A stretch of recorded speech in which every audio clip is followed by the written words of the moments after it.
అయితే సింగరేణిలో ప్రస్తుతం ఎన్నికలు జరుగుతూ ఉన్నాయి. సింగరేణికి సంబంధించినటువంటి ఎన్నికల్లో కార్మికులు పాల్గొంటా ఉన్నారు. సింగరేణి ఎలక్షన్స్ మరొక తెలంగాణ ఎలక్షన్ తలపిస్తా ఉన్నాయి అక్కడ. ఎందుకంటే సింగరేణి కార్మికులు ఎవరైతే ఈ మనుగూరు నుంచి కాగజ్ నగర్ వరకు ఈ ఏది నదీ పరివాహక ప్రాంతంలో బొగ్గు గనులు ఉన్నాయి, ఈ ఇక్కడ జరుగుతూ ఉన్నాయి. దీనికి సంబంధించి ఇది బాగా వస్తుంది, సౌండ్ బాగా వస్తుంది. ఒక్క నిమిషం. Right Rajani, good morning.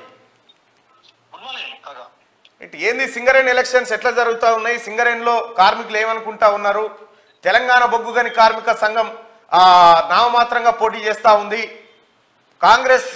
Congress అనుబంధ సంఘం అయినటువంటి ఐఎన్టీఈసీ గెలవద్దు అనేటువంటి ఏదో కుయుక్తులు పన్నుతున్నట్టుగా తెలుస్తా ఉంది. ఏం జరుగుతూ ఉంది? సో ఉదయం 7 గంటలకు పోలింగ్ ప్రారంభమైంది. సింగరేణి కార్మికులంతా కూడా తమ తమ ఓటు హక్కును వినియోగించుకునే కోసం తాతాలాడుతున్నారు. ఎందుకంటే చాలా రోజుల తర్వాత, అనేక అవాంతరాలు ఎదురైన తర్వాత, సో సుదీర్ఘకాలం తర్వాత జరుగుతున్నటువంటి ఎన్నికలు కాబట్టి సింగరేణి కార్మికులలో కొంత ఉత్సాహం అయితే కనబడతా ఉన్నది. తమ ఓటు హక్కును వినియోగించుకోవడం కోసం వాళ్ళంతా కూడా ఇప్పుడిప్పుడే పోలింగ్ కేంద్రాల వద్ద చేరుకుంటున్నారు కాక. అయితే సింగరేణి కార్మిక సంఘ ఎన్నికలకు సంబంధించి సో నిన్న మొన్నటి వరకు గతంలో కంటే భిన్నమైనటువంటి ప్రచారాలు జరిగాయి.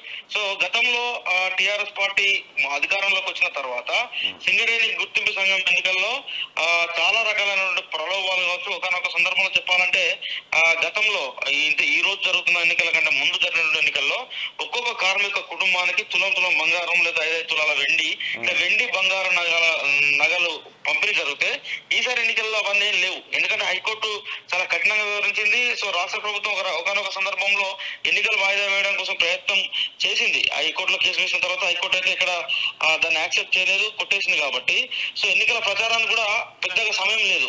కాబట్టి ఈసారి ప్రలోభాల పర్వం అయితే గతంతో పోల్చినప్పుడు చాలా వరకు తగ్గుముఖం పట్టింది. కార్మికులు అయితే ఉత్సాహంగా పోలింగ్ లో పాల్గొంటా ఉన్నారు. ఇక మీరు అన్నట్టుగా సో టీబీజీ కేసు కూడా తన యొక్క భవిష్యత్తు ప్రశ్నార్థకంగా మారింది. టీబీజీ కేసు ఎన్నికల్లో పోటీ చేయాలా వద్దా అనేటువంటి మీమాంసలో పడింది. పార్టీ అధిష్టానం హైకమాండ్ కేసీఆర్ అయితే క్లియర్ గా టీబీజీ కేసు ఎన్నికల్లో పోటీకి దూరంగా ఉండాలని ఆదేశించారు. కేసీఆర్ ఎప్పుడైతే ఆదేశించారో ఆ టీబీజీ కేసు సంబంధించినటువంటి ముఖ్య నాయకులు ఇప్పుడు మిర్యాల రాజిరెడ్డి గాని, అదేవిధంగా వెంకట్రావు, కెంగర్ల మల్లయ్య, ఈ ముగ్గురు కూడా తమ పదవులకు రాజీనామా చేస్తామని టీబీజీ కేసు టీఆర్ఎస్ హైకమాండ్ కు అల్టిమేటం జారీ చేసింది. చిట్ట చివరి క్షణంలో మళ్ళీ కవిత రంగంలోకి దిగి లేదు మేము టీబీజీ కేసు కూడా పోటీలో ఉంటున్నామని ప్రకటించేసరికి వాళ్ళు కాస్త వాళ్ళ యొక్క రాజీనామాను ఉపసంహరించుకున్నారు. అయితే మొన్న తెలంగాణ సార్వత్రిక ఎన్నికల్లో జరిగినటువంటి ఎన్నికల నేపథ్యాన్ని మనం పరిశీలించినప్పుడు సార్వత్రిక ఎన్నికల్లో సిపిఐ అదేవిధంగా కాంగ్రెస్ కలిసి పోటీ చేసింది.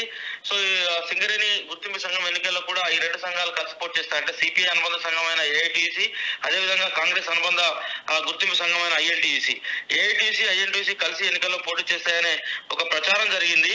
అందరూ కూడా కార్మిక సంఘాలు కూడా ఆ రకంగా నెలకొన్నారు. ఎందుకంటే మొన్నటి వరకు ఏఐటీసీ సంబంధించినటువంటి కార్మిక సంఘ నాయకులందరూ కూడా కాంగ్రెస్ పార్టీ అభ్యర్థుల గెలుపు కోసం పనిచేసారు. అదేవిధంగా ఐఎన్టీసీ సంబంధించినటువంటి నాయకులంతా కూడా ఇప్పుడు కొత్తగూడెం స్థానంలో సిపిఐ అభ్యర్థి కోసం పనిచేశారు. కానీ ఇప్పుడు ఏఐటీసీ అదేవిధంగా ఐఎన్టీసీ ఈ 2 యూనియన్ల మధ్యన ప్రధానంగా పోటీ నడుస్తూ ఉన్నది. ఏఐటీసీకి అనూహ్యంగా టీబీజీ కేసు మద్దతు ప్రకటించింది. కేసీఆర్ నేతృత్వంలో ఉన్నటువంటి టీఆర్ఎస్ పార్టీ అనుబంధ సంఘమైన టీబీజీ కేసు చాలా చోట్ల ఏఐటీసీకి మద్దతు ప్రకటించినట్టుగా సమాచారం ఉంది.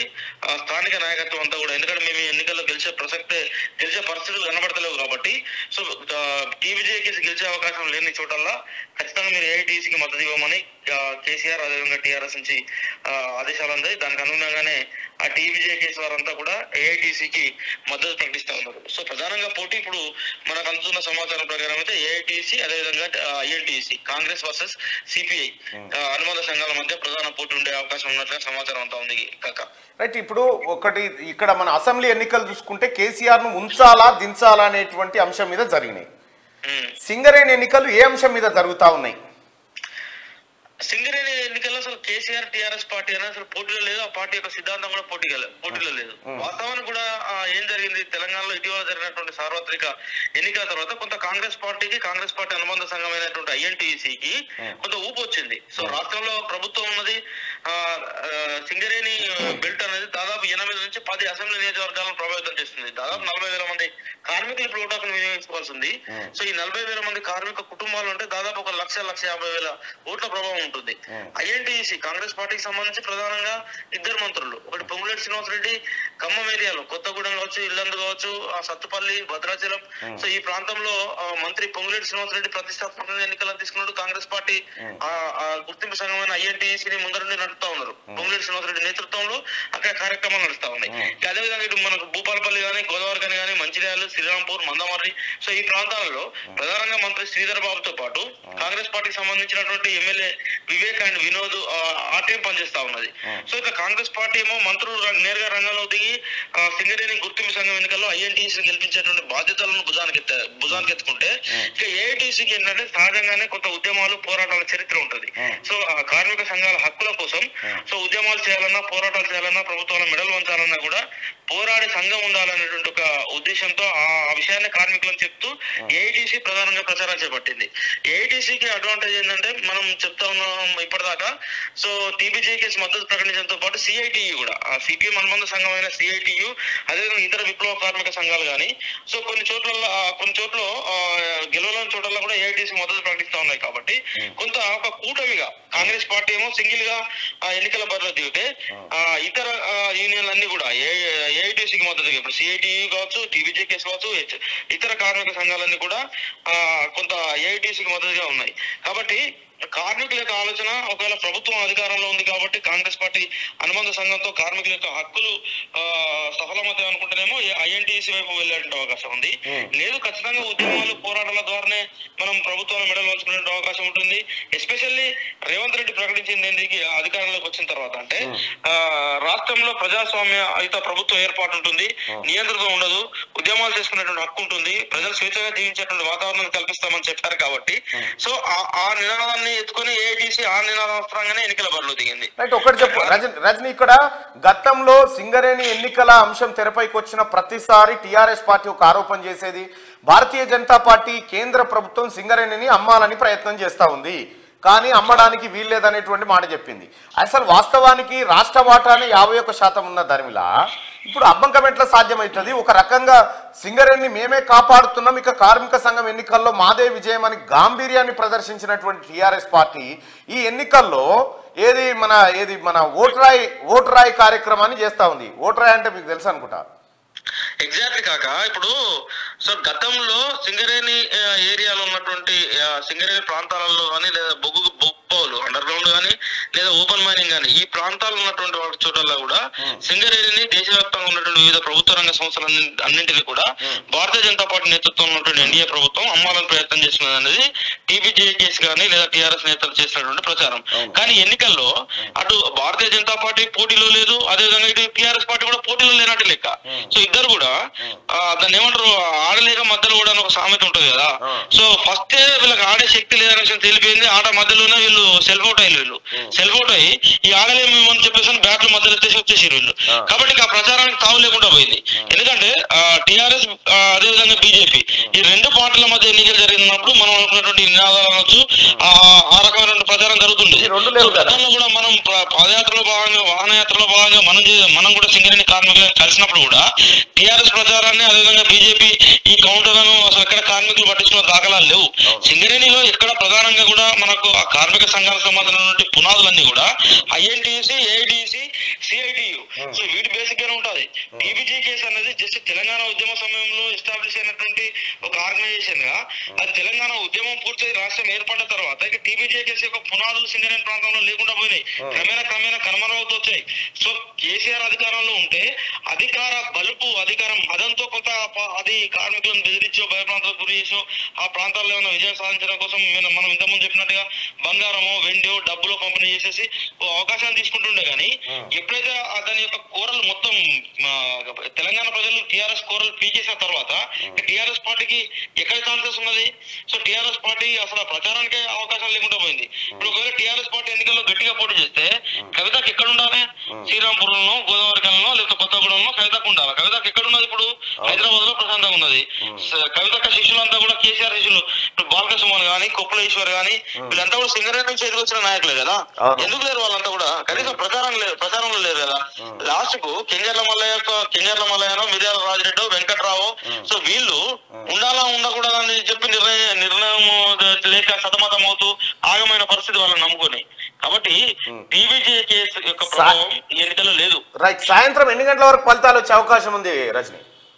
5 గంటల వరకు పోలింగ్ కంటిన్యూ అవుతుంది కాక. అంటే ఇప్పుడు 7 గంటలకు స్టార్ట్ అయింది, 5 గంటల వరకు పోలింగ్ అవుతుంది.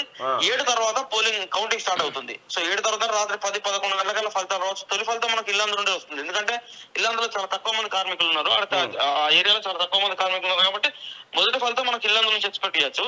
ఎక్కువ మంది కార్మికులు ఉన్నటువంటి ప్రాంతం శ్రీరాంపూర్. సో శ్రీరాంపూర్ లో లాస్ట్ ఫలితం ఉంటుంది.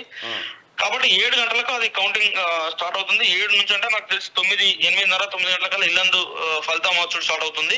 సో 10:30-11 గంటలకల్లా ఆల్మోస్ట్ ఆల్ ఫలితాలు అన్ని కూడా రావచ్చు. ఓవరాల్ గా మొత్తం మనం కౌంట్ చేసినప్పుడు కూడా 40,000 ఓట్లే ఉన్నాయి కాబట్టి అన్ని ప్రాంతాల్లో కలిపి.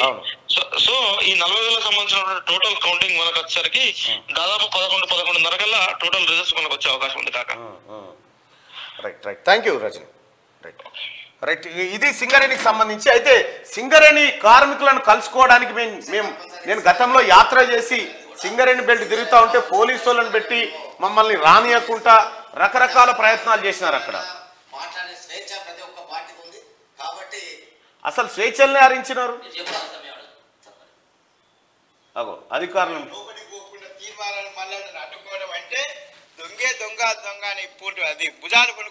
నేను ఈ సింగరేణి కార్మికులను కలుసుకోవడానికి పోతే సిఎండి శ్రీధర్ సర్క్యులర్ జారీ చేసి సింగరేణి కార్మికులారా అధికారులకు చెప్పి తీన్మార్ మల్లన్న ఎట్టి పరిస్థితిలో కార్మికులను కలవకుండా చూడండి అనేటువంటి ప్రయత్నం ఏది చేసినా కూడా నేను కలవాల్సిన కార్మికులను కలవాల్సినటువంటి ప్రయత్నం చేసిన తెలంగాణ బొగ్గుగని కార్మిక సంఘాన్ని ఎందుకు ఓడగొట్టాలో కార్మికులందరికీ వివరించడం జరిగింది.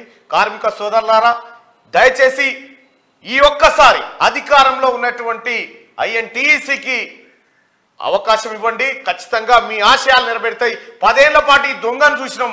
ఈ దొంగ చేసిన మోసాలు మీ కళ్ళ ముంగట్నే ఉన్నాయి. కాబట్టి మీ పక్షాన పోరాడడానికి కాంగ్రెస్ పార్టీ ప్రజాస్వామ్యయుతమైన పార్టీ కాబట్టి ఐఎన్టీసీకి అవకాశం ఇవ్వాల్సిందిగా మీ అందరినీ రిక్వెస్ట్ చేస్తూ, ఇక దానికోసం అని చెప్పేసి పాదయాత్ర, వాహనయాత్ర కూడా చేసిన మొత్తం సింగరేణి మొత్తం. రైట్. సింగరేణికి సంబంధించినటువంటి ప్రచారాన్ని ఒక్కసారి చూద్దాం. ఇక మిమ్మల్ని ఓటేయమని అడగట్లేదు, పార్టీ విషయాలు చెప్పట్లేదు, ఏమీ లేదు. ఏ పార్టీ అన్నా కానీ, ఏ నాయకుడు అన్నా కానీ, ఏ సంఘం అన్నా కానీ హక్కు అందరికి వస్తుంది. హక్కు అందరికి వచ్చిన తర్వాత ఈ పరిస్థితులు ఉంటాయన్నా. మీకు ఉదాహరణ కోసం ఒకటి రెండు చెప్పాల్సి వస్తుంది, చెప్తా ఉన్నా అన్నా. పేదవాళ్లకు అంతెందుకు సింగరేణికి సంబంధించి అనేకమైనటువంటి రోజు వస్తుందా, నేను పోయి మాట్లాడి సింగరేణి కార్మికులతో మాట్లాడుతూ ఉంటే మైక్ ఆన్ చేసి ఇక రకరకాల ఏదేమైనప్పటికీ కూడా సింగరేణి కార్మికులారా, నేను నా ప్రచారంలో భాగంగా మీ దగ్గరకు వచ్చి మీ అందరికీ భరోసా ఇచ్చిన ఆ మాట నిలబెట్టుకునే దిశగా కాంగ్రెస్ పార్టీ ప్రభుత్వం ఉంటుంది. గౌరవ ముఖ్యమంత్రి గారు మీ ప్రయోజనాలను కాపాడుతారు, నమ్మండి. ప్రత్యేకంగా పాదయాత్ర, వాహనయాత్ర సింగరేణి కార్మికుల సింగరేణి కోసమే చేసినాం.